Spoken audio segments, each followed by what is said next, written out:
Hey everyone, and welcome to this explainer. Today we're unpacking a truly fascinating academic white paper by Dr. Bichara Sahely titled The Biology of Living Coordination. You know, if you've ever felt like modern medicine or biology sometimes totally misses the forest for the trees, focusing way too much on isolated parts rather than the whole living, breathing person, well, this is absolutely for you. We are going to explore a framework that completely reimagines how we understand life, health, and healing. Let's get into it. Let's kick things off by challenging a story we've basically all been taught. Is the human body just a complex machine? For decades, the dominant narrative in biology has been this idea of a master controller. We're told that DNA dictates absolutely everything, that the brain is just a meat computer, and that our bodies are essentially biochemical engines waiting to be hacked or fixed with the right wrench. But what if that entire mechanical metaphor is actually holding us back from understanding what it really means to be alive? Dr. Sahely hits us right out of the gate with this powerful warning.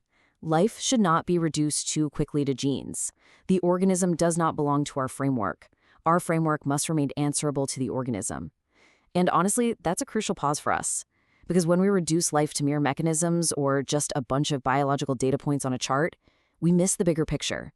We miss the dynamic, relational dance of living. The organism isn't just a collection of spare parts. It continually exceeds every single rigid category we try to force it into. Section 1. 3 Windows into Life. Moving beyond the biological machine. Now, what's really interesting here is that to move beyond this machine metaphor, Dr. Sahely doesn't just invent a new theory out of thin air. Instead, he draws on 3 foundational thinkers in biology and systems science to dismantle the old paradigm and build a new one. You'll notice there isn't one single doctrine overpowering the others. Instead, we've got 3 distinct windows, opened by Humberto Maturana, Denis and Katherine Peil Kauffman. And right where their insights overlap in the center, that's where a wider domain emerges, the biology of living coordination. They each bring a completely critical piece to the puzzle, so let's quickly peek through all 3 windows. The first window comes from Humberto Maturana, and he introduces a term you are definitely going to want to remember, autopoiesis. Think of it this way. You are not a static object. Your cells, your molecules, your physical structure, they're constantly changing, dying off, and being replaced. Yet somehow you remain you. Why? Because while your physical structure is constantly in flux, your living organization is conserved. Think of it kind of like a flowing river. The water molecules are constantly new, rushing past, but the shape and the identity of the river remain exactly the same. You are continuously self-producing, and you only exist in this active dynamic relationship with your environment, or what Maturana calls your niche. Okay, moving to the second window. This comes from Denis and his principle of biological relativity. The absolute crucial point here is this. There is no single boss in your biology. DNA is not some dictator sitting in a corner office handing down orders to the rest of your body. Instead, life is a multi-level dance. Your genes matter, for sure, but they're read, repaired, and regulated by the cell. The cell is regulated by the organ by the organism, and the organism by its social and ecological environment. It's a massive, reciprocal, two-way street of causation happening across every single level. And then we have this third window from Katherine Peil Kauffman, which focuses on affective valuation. Now, this is where things get really profound. Kauffman argues that emotion isn't just some quirky, late-stage human psychological trait.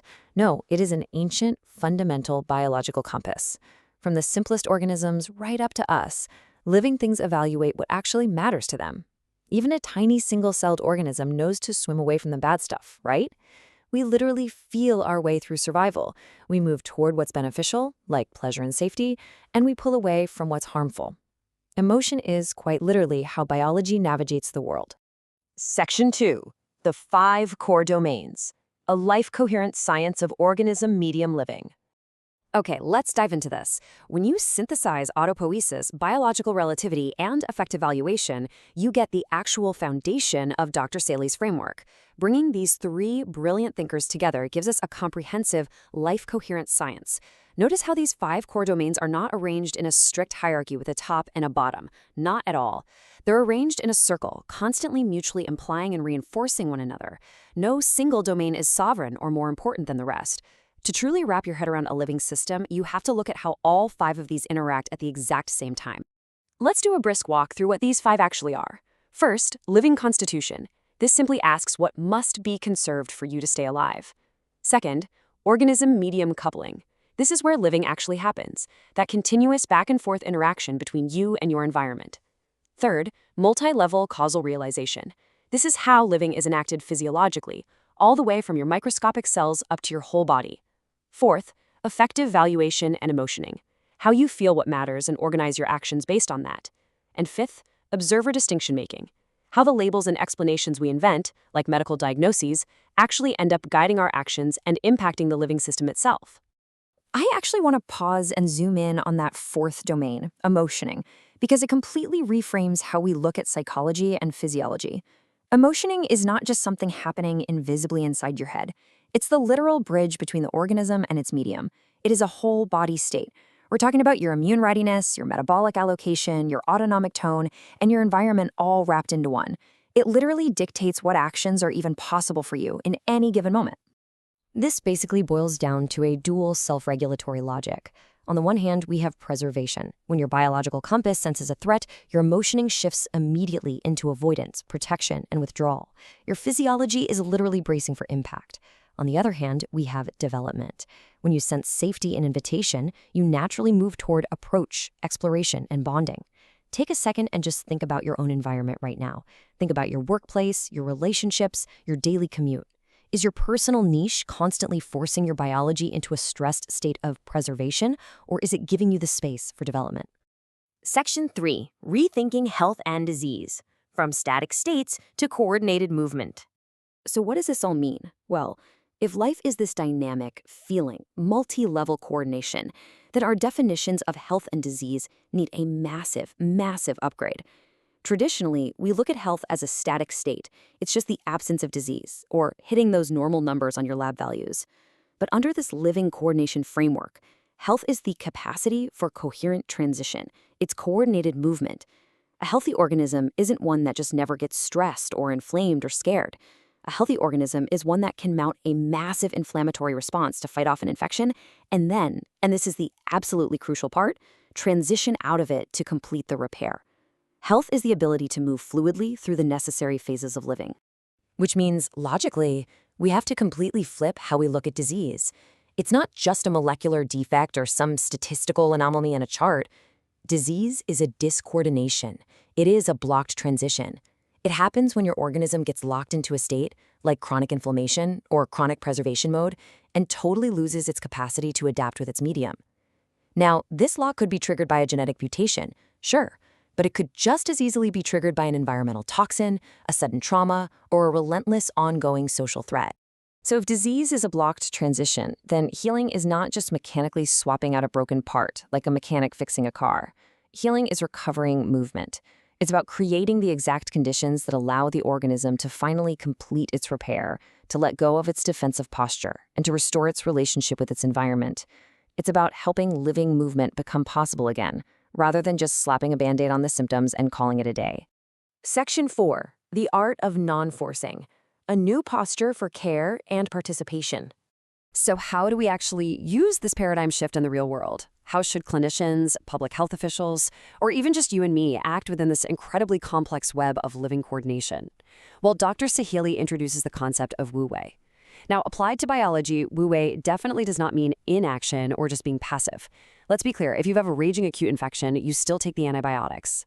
Instead, it means non-forcing participation. It's taking action that is completely proportionate to the living situation, guided by the system's own timing and margins. It's using the minimum sufficient force required to protect living and to gently open up that next coherent transition, rather than just coming in and dominating the body with excessive, heavy-handed intervention. And this brilliantly illustrates a really crucial piece of the puzzle, the role of the observer. As human beings, as doctors, as scientists, we make distinctions. We create these elaborate diagnoses and explanations.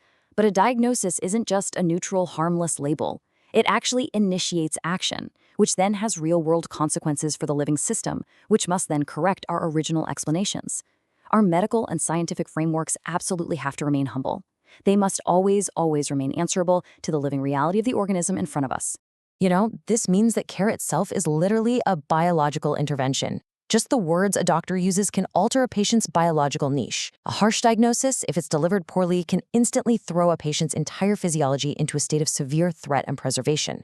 On the flip side, genuine recognition and giving clear meaning can restore a patient's agency and actually shift their autonomic and immune states back towards safety and repair. Human civilization, our institutions, the way we deliver clinical care, these aren't separate from biology. They literally make up the biological niche that can either heal us or harm us. So I want to leave you with this final provocative question to chew on. Whether you're a clinician treating a patient, a public health leader designing a new city, or simply someone just trying to manage your own health and daily stress, ask yourself, are you trying to force life to fit neatly into a rigid mechanical framework? Or are you learning to actually coordinate with the dynamic, feeling, living system right in front of you? Honestly, the answer to that might just change everything. Thank you so much for joining me on this explainer, and keep questioning the framework.